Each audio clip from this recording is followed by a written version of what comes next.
Yeah, All right. I'm about. All right, thank you. All right, so Oluwaseun Shodipo, she's a PhD student in Texas Tech University. She's doing her PhD in biology, and she had her undergrad in plant science and biotechnology from the Federal University of Oye Ekiti. And she will be our first speaker today. And she's going to be talking to us on email etiquette, like how to craft a cold email, how to craft and follow up emails, how to correspond with potential supervisors, how to deal with no negative responses, like what to do when no one responds to your emails, and then how to communicate to graduate coordinators, basically. So she'll be talking about all this. And please, exactly as I said when I kickstarted this meeting, if you have a question along the line of our presentation, please just drop them in the Q&A box. That's where I will get to read it. So please try to make my job easier for me today. All right, Oluwashira, I think you have the floor, so you can go ahead. All right. So can everyone see my screen?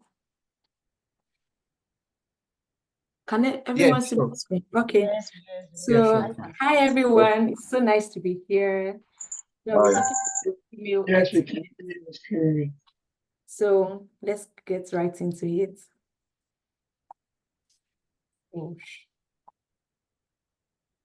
Okay, so these are the things I'll be talking about, the subject line and greetings and all. So now, what is a cold email? I'll be starting from there.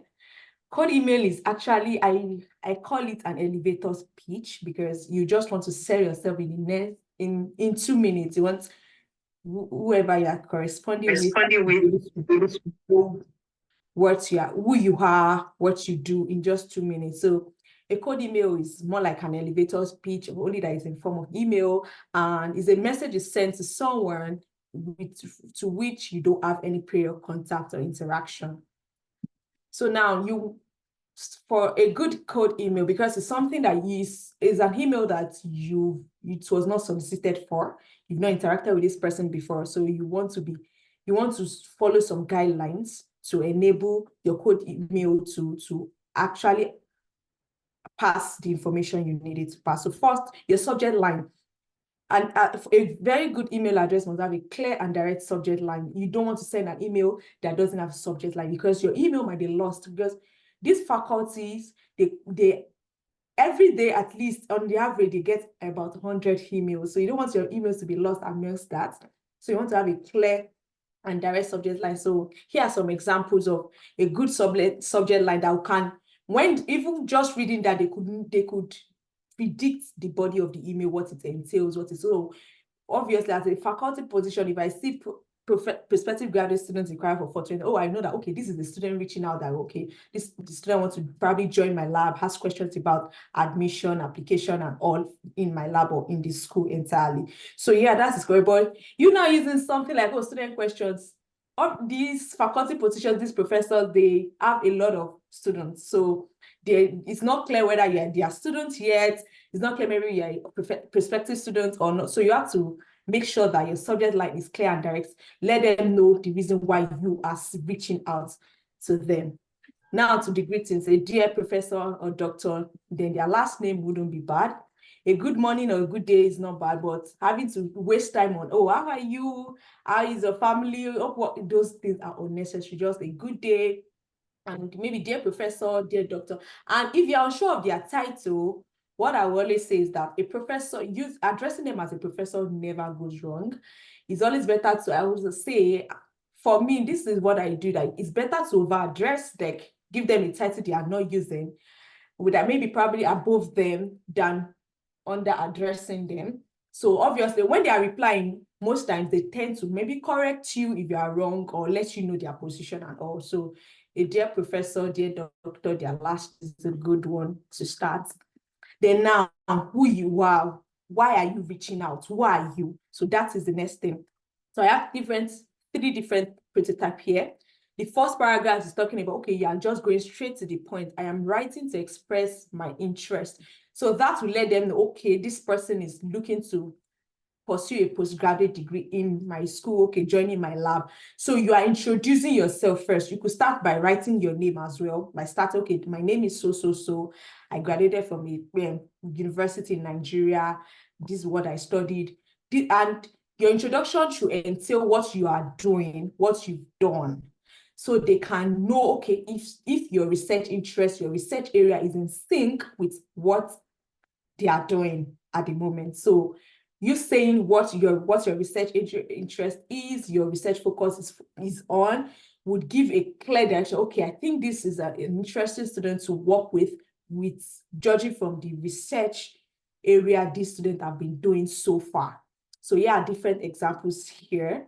The first one, talking about how the person graduated, the research thesis. So you could use your thesis, your undergrad thesis or master's thesis, as the case may be, as an introduction to what you are doing, your research area. So now, to the entire body of the email. Why the email? So after introducing yourself, what you've been doing, then you start like, okay, I'm planning to do my postgraduate and in for 2023, 24, anyone, with a focus on, now you tell them, okay, this is the focus of my research. This is what I want to focus on for my graduate degree. I've done this, this is what I've done maybe during your internship, or currently this is what you are doing as a research assistant or teaching assistant, as the case may be. And then you now proceed to ask them that, are they currently accepting students, because you want to be clear if they are currently accepting students into the lab. And also, I would always chip this in. Most times I love to try to initiate a Zoom meeting with any faculty I'm reaching out to, because beyond the email, I want to interact with, because this code email is just a summary of myself, something that they can read in 2 minutes. But Zoom will give me the opportunity to also introduce myself better, interact with them more, let them know more about me that I can't state in the email, because email is just a summary of me and what I do. So how do you try to ship that? You don't just ask, oh, can we up on a Zoom call? You just, okay, you could say, oh, I've read your articles, and okay, a particular article jumped at me, right? It states the name of the article. And I know that you were fascinated by their research works, what they've done so far, and you have some questions to ask about their research work.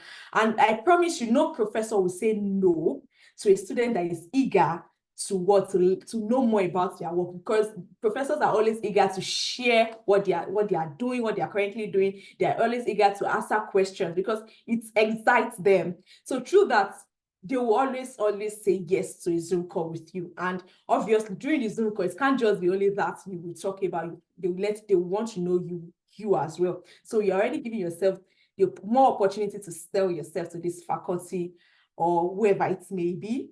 And also make sure that whatever article you said you've read, you actually read it. You are not just saying it just for the Zoom call. You actually read what the article entails, their research work as overview and everything. So make sure you are going there with specific questions, interesting questions, to show that you have done your due diligence. And to wrap your email up, you can enclose it with your CV and your transcript. This will also speak better.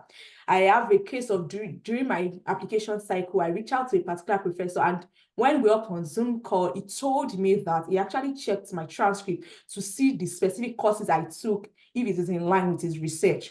So you want to enclose it with your transcript, your student's copies transcript, which is yours, and your CV that explains in detail what you've been into and what you are doing. Then a thank you is not bad, and it's sincerely to wrap it up, and your name as your signature. Now, while writing the body of your email, make sure that you maintain a professional tone, because this is a professional email. So you are not corresponding with somebody you know. So you want to maintain that formal tone, a professional tone. So ensure that you read your email and you see the sync in each paragraph, that the professional tone is being maintained. Avoid using slang, obviously. Please, you don't want to use slang with somebody you've not with before. It's a formal thing. And ensure that you don't write your body, or the body of your email is not all in caps. I once saw a tweet of a professor that said that, why would you mail me and write in all caps? He was screaming from a frustration point. Like, because using all caps just initiate that you are screaming. That's it. I don't know why that student decided to write a cold email in all caps. So please, is a no. And also avoid using emoji, because Outlook has this feature of emoji, so you don't need to do that. Just maintain that professional tone and make sure you have the proper punctuation marks, because there are some sentences that if you don't put the comma when necessary, the sentence can mean something else entirely. So please make sure you use good, proper punctuation marks. Then now, that's all about the cold email. Now to the crafting of follow-up email. Most times you send cold emails out. In 2 weeks, everything is silent. I call it the ghosting mode. In 2 weeks, 3 weeks, you are not hearing from the professor. So what do you want to do? To be sure that your email is not lost among the emails they get every day, you want to send a follow-up email. And what does it entail? One thing I would advise that first you quote the cold email you sent earlier. Because if you send a follow-up email in a different, like as a new email, you will be stressing the professor in looking for the previous email you sent, and they might not be able to find it. So when you quote it, it's always easier. When they read your follow-up email, they can just easily, okay, click on the email we sent earlier, which will be at the downside, and they can just read it up and say, oh, and reply you. So a gentle reminder, these are some of the examples. Let them know that, okay, you've sent an email earlier, that you understand that they can be busy. You could even summarize the body of the code email that, okay, the reason why I actually mailed you earlier was I want to see if my interest in joining your lab for my postgraduate. I know you are very busy. Please take time to check it, and you look forward to hearing from them. Something simple and short that explains also why you are sending this email. And most times, one thing I like about the professors here is that when they are reaching out to you, they will apologize. They will let you know the reason why they replied late. So they will do that. So make sure you quote it for your follow-up email. So it's that way, it's easy to guide your correspondence with these professors. And okay, here, communicating with graduate coordinator is more like a cold email, because the graduate coordinator obviously did not solicit for your email. But it is a bit different, because communicating with graduate coordinator most times is more like you want to ask questions about how the program is being run, how the application is being done.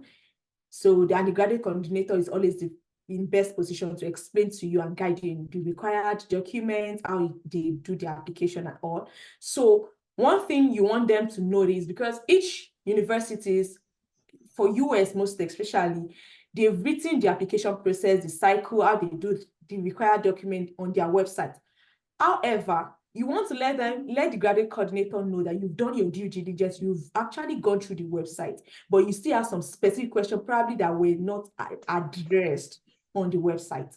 So introduce yourself, let them know who you are, then let the graduate coordinator actually know that you've explored their website. So because if you've not, they might just direct you back to the website and you check it out. So let them know you've checked it out, but there's still some specific questions that were not addressed on the website.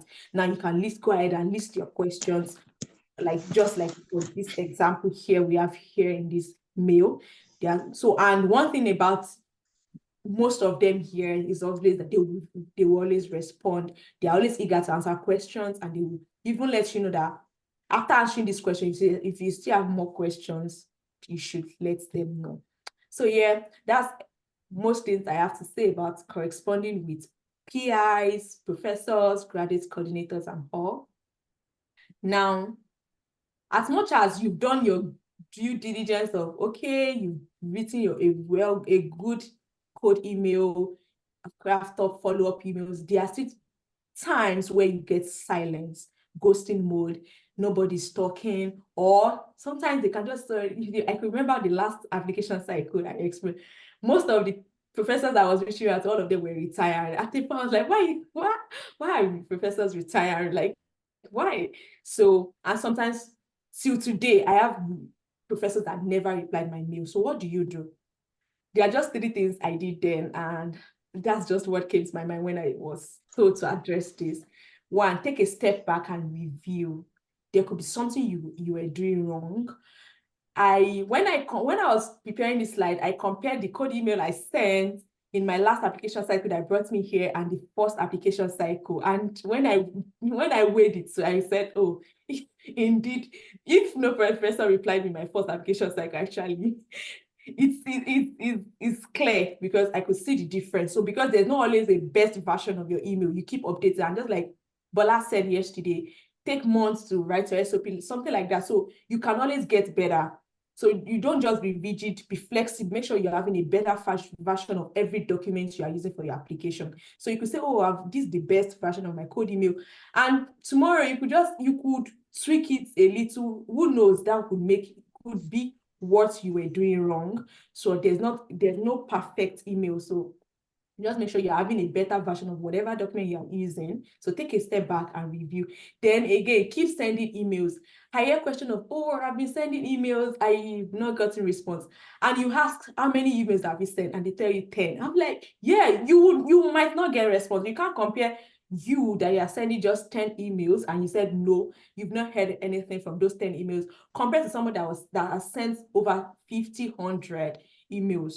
So I know of a person that until she got to the 30th email, she never started getting response. Imagine she had quit that, oh, I sent 30 emails and I'm not getting response, so I'm quitting. So the best way to get response is to keep sending emails. That is another thing I would say. The best way to get response is to what? You keep on sending your emails. And also, sometimes, because this thing is can be crazy, I always ask that sometimes taking a short break is very much allowed. Take a short break, relax, get yourself together, deal with the rejection, deal with the silence, and come back strong, but don't give up. So these are just 3 things I can say with dealing with silence or rejection. And lastly, these few tips I want to say. Always read your emails. It is a huge turn off if you are corresponding with it for the first time and there are a lot of errors in your mail. It is just a huge turn off, and it speaks so much about you. It could pass a negative message to the professor that, oh, maybe you're not quite fluent in English. So probably if they're waving GRE or a TOEFL or something, you might be skeptical about taking you in, because an error-filled email would always leave the faculty in confusion, like, okay, what do you mean here? What are you trying to say? So please proofread your emails and take note of the best time to send your emails. Don't send emails on weekends. Faculty would not respond. And imagine you send emails on weekends, by Monday they are receiving a lot of emails. Your emails can be lost amongst the lot of emails. So these are the strategies you use as well so you can get response. I always say the best time to send emails to these professors are in the morning, because most of them use their 2 hours of their day, 2 hours of their morning to address their mails. So imagine while the professor is reading their mails and your mails just drop in, they will easily answer. So it will not be lost amongst several other emails. So best time is always in their morning. So one thing you could do is you could schedule your own email, just check the time zone, convert it, and without you being there, your email will just send it to them in their own time. And also, sending email from your computer is very recommended. You have bigger screen, it enables you to easily spot out errors. And also for the iOS users, there's this thing that comes with your email unsolicited. Forget Outlook for iOS. You don't want that to end your email. So you using your computer is very much recommended. But if you will be using your phone as well, please make sure you delete all those things. Get Outlook for iOS, all those unsolicited thing that comes at the end of emails. And lastly, make sure your email address is professional. I would recommend your name. You don't want to use email address like, okay, prettylady@gmail.com, sexy, whatever. Make sure it is professional. So use your name. Your name will be bad. So if your email address is not sounding professional, please change that and make sure it is. And yeah, I will leave you with this quote: till we all win, nobody has won. So we are waiting for you. We are expecting you here. Thank you. Thank you so much, Oluwaseun. Like, it was very, very insightful. And please, right, guys, I usually tell people, right, that the general rule of thumb that you should follow when you want to apply to grad school, number one, know how to peruse like the websites of the school. know exactly who you want to send the email to. After you've already done that, right, before you apply to any program, please and please, your first point of contact should be the graduate coordinator. Ask him questions. Ask questions about the program. You don't just want to apply to any school without talking to the graduate coordinator. And you can also get waivers too if you like talk to the graduate coordinator and he sees your profile that you're very, very strong. I know he could give you waivers straight away too. So please and please. And cause we have just 1 more minute for your session, I'm sure. I have a question here that's from the Q&A box, which I want to ask you. So like someone is asking, while sending a cold email, should the transcript and CV be in one document or separate documents? You could make it in one document, or okay, for transcript and CV, I think there should be two separate documents. So, and each document should be named, okay, Shodipo Oluwaseun CV, Shodipo Oluwaseun transcript. So let them know, because I think combining the two might be confusing and too much of a PDF. So making it separate would be good. All right, cool. Thanks for that. And someone is asking again, please, how many days or weeks do I need to wait before sending up a follow-up email? Most times I wait for 2 weeks before I send a follow-up email. Yeah. Okay. And then someone is asking, when is a good time to message the graduate coordinator? I think you answered that already during your presentation. So, and lastly, please, when is the best time to send cold emails for fall 2025? Like for someone planning to resume in the fall, when do you think the person should start shooting at professors? I think that's the question. Okay, I think I said something related to that to someone. The best time to start sending your code email is when that question is staring right in your face. So when the question of when should I start? So that is now. You start now.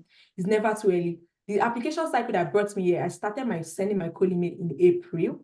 So April, May, because most faculty will go on vacation for summer around August. So you want to have been corresponding with them before their break, before their vacation. So starting now is never too early, unless maybe the faculty now reach out to you and say, okay, it's too early to reach out to me for now. They will give you the time frame where you can reach back to them, unless that. But most times, most professors are open to start now because they understand that. I think most application cycle closes December 1st, if I'm correct. So if you are corresponding with a professor from now till say August, you are sure that, okay, I think this school will be part of the school I'll be applied to, and you have ample time to prepare a document before the deadline. All right, thanks so much, Oluwaseun. And please, I know some people will still have more questions for you. So please, I would love if you can like join us at the end of the webinar so you could answer more questions from people. And moving forward, guys, so yeah, our next speaker is another woman in STEM.